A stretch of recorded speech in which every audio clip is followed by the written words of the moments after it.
Hello people of the internet, you are tuning in, not so live, to the first ever of my series of movie reviews.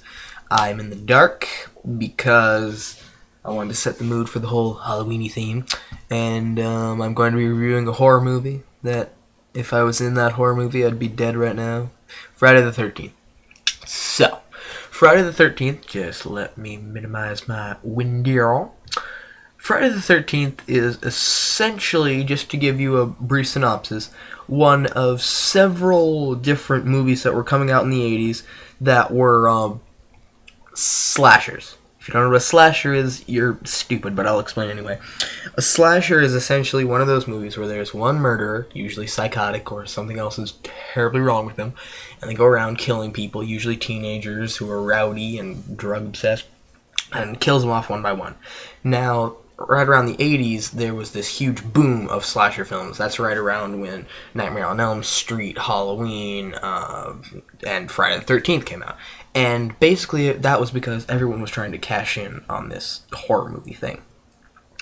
And Friday the 13th was essentially just a flat copy of the Halloween and the Psycho Chainsaw Massacre themes. But what Friday the 13th did to change it, what Sean Cunningham, we'll get to his creativity later, came up with was he's really good at making scenes memorable. He wants you to remember every single death in one of his movies, and he's very good at it. In Halloween, there was, like, no blood. There was very little gore. They just kind of kill people, but it's not like the rest of the slasher films would later become. So the Friday the 13th decided, let's show some people some terrifying, gory things.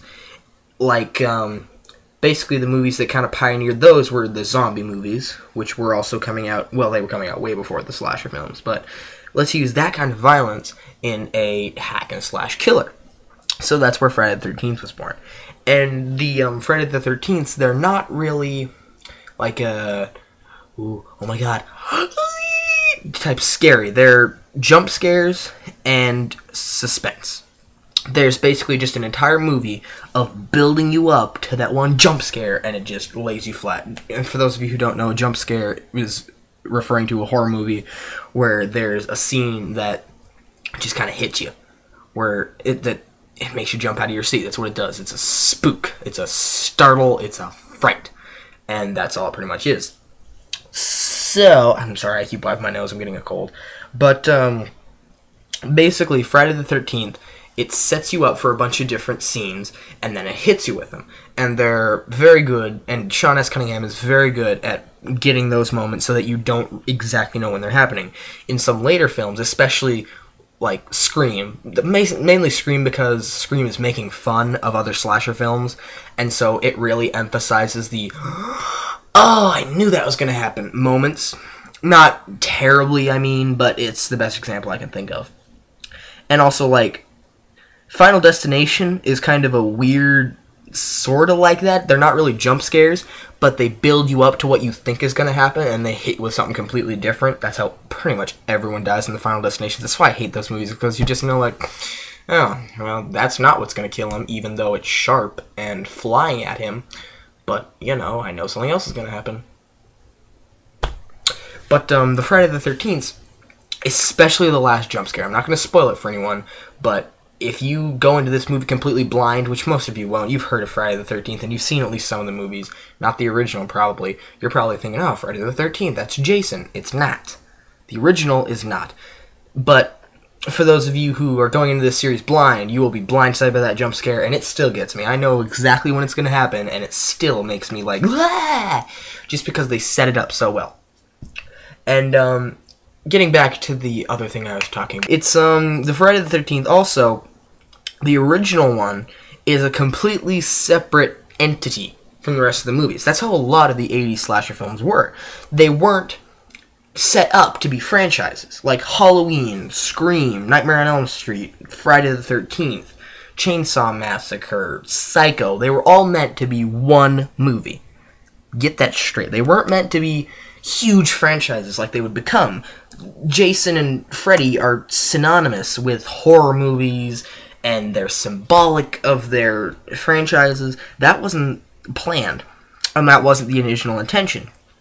If you watch the first Friday the 13th, looking at it through the viewpoint of the other movies, like, oh, okay, this is where Jason got his start, it's going to ruin the movie for you. Don't watch it like that. You have to watch it like a completely new movie. You've never seen this before, and it's a horror movie. It's not a Friday the 13th franchise movie. It's just a horror movie, and then it'll be scary for you, because you're not thinking Jason, hockey mask, machete. You're thinking, which is how you need to enjoy this movie. I'm trying not to spoil it for you, but the killer, watching it the second time is actually a lot better in terms of suspense than the first time, because, like, the first time, you're like, what? Oh, is that the killer?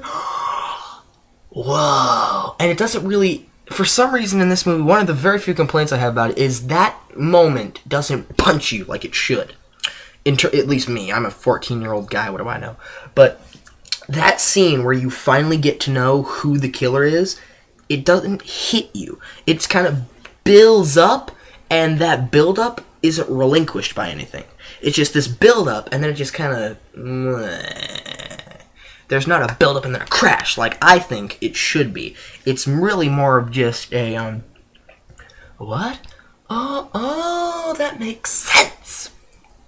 But once you do know who the killer is, and you've conceived that, it makes it terrifying. And that's why the second time when you watch it, you're sitting there looking at this woman who you know is... I kind of spoiled it for you. It's a woman who's the killer, not Jason. Get that through your minds. It's not Jason in the first one. That's why you can't watch it as a franchise. But this woman, and you're looking at her, and you're thinking, oh my god, that's the killer. Ah! And for me...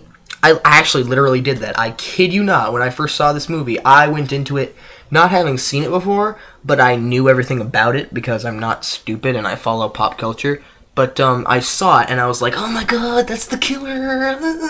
And it makes it so slow that even though it doesn't punch you like it should, the slowness of the kill, like the person she's going after, the slowness of that pursuit and that attack is beautiful. I think he does that very well, because if you do see it the second time and you know who she is, it's miserably slow. It's like torturing you until you just want to see one of them die, and that's what the end is. No spoilers. But in terms of... Oh, another thing I need to mention, I'm looking at my notes on my computer, is the soundtrack on this one is actually pretty interesting. Because, like, every good horror movie, great horror movie, has a soundtrack that really hits you with a certain depth. Like Jaws. Jaws is the best example possible. Ba-dum, ba-dum. You know that. Halloween. Bum, bum, bum, bum, bum, bum, bum, bum. Friday the 13th, it doesn't have, like, a really memorable moment. I mean, if you're a fan of the franchise and you see it and you stay with it, you learn to recognize things. It's mainly the, where they're basically just assaulting a violin. But, it's... The soundtrack is meant to be... Even in the rest of the horror Friday the 13th franchise, they don't do this as much. But the music is only there when the killer is there. Usually during POV shots, where you are seeing through the eyes of the killer, so you still don't know who they are, but you can see exactly who they're killing and what they're doing. And that adds a really powerful, like, key to it. Because there's foreboding, you know that it's the killer now once you hear music, and there's plenty of scenes where there could be music, there should be music in most other movies that they don't add for that dramatic effect. And also, the first Friday the 13th has a certain holding power. It kind of stays with you. The kills in the first one are memorable. They're pretty much the only kills that I can distinguish that was in the first movie. The, I don't want spoilers, but, the axe in the face, the arrow through the neck, I think... Now, see, this is where I'm losing a little bit of confidence. I think the one where... Yeah. In the original Friday the 13th, there's a guy who gets pinned to a door with bow and arrows.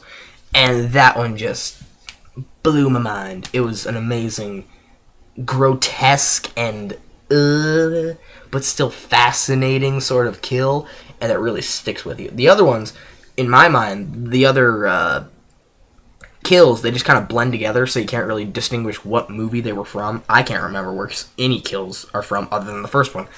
And I think Sean S. Cunningham hit a home run with this movie. I mean, I think it's probably his best movie. His other works, I don't know a lot of his other works. I know he did Last House on the Left along with Wes Craven, and that is one of the most grotesquely terrifying. Not the new one. The new one that came out, like, I think it was called Last House on the Left instead of The House on the Left, or other way around, I'm not sure. But the one that came out just like 2 or 3 years ago, that one's not very good. I mean, it's a good representation of the new version of an old movie, but the old one is still horrifying because it's not, like, there's no special effects. It's a killer movie with no special effects, and that's really has a certain holding power to it. I'm kind of doing my review of Last House on the Left now, so I guess that's kind of a teaser for my next, if I ever do a Last House on the Left. I don't know that I will. I should really wrap this up because I'm hitting my time limit. This is a really long video in terms of YouTube and such, but that's pretty much all I got to say. Overall, my review is thumbs up. You should definitely go see this movie if you haven't already. Go in, and like I said, don't go into it looking through the eyes of Jason. Go into it looking at it as like a horror movie that just happens to have the same title as those movies that have Jason in them. Don't look at it through the franchise eyes. And be prepared for awesome jump scares, an amazing soundtrack. For the modern horror fan, it might not be quite as gory as you might like if you're fans of like Dead Alive or Dawn of the Dead. It's not going to quite fill that need for violence, but it's a very violent movie. It's definitely more so than like Halloween, a little bit more so than Nightmare on Elm Street, and I'm probably going to be reviewing another couple of Friday the 13th coming up here, so tune in for those. And for now, I'm going to let you go. If you want star reviews, I guess I kind of do like star reviews. I would give this movie out of 5, a 4.5. The only reason I don't give it absolute full credit is looking through the eyes of Jason. If you don't look through the eyes of Jason, I give this thing 5 stars. But if you look through that franchise, it just kind of slid downhill. And I hate to use a review like that, but I give it 4.5 stars just because it was setting up something that didn't really go anywhere. The sequels kind of killed this one a little bit for me. And also, the violence isn't all that great. So in terms of a horror movie, it shouldn't get 5 stars because it's not as gory or as terrifying as some of the other movies out there. The jump scares are pretty good, but they're not absolutely astounding. It's become cliche. Back in the day, it was probably new and fresh, but all the kills, all the moments, all the concepts in this movie are kind of cliche at this point. They've been overdone and done and done in horror movies, and so that's the only reason I don't give this movie a huge 5 stars. But you should definitely see it. You should go out, rent it, buy it. They're selling a bunch of packages now around this time of year, so it should be pretty easy to find it if you want it. But that's all I gotta say, so see you later, people. Tune in for the next review.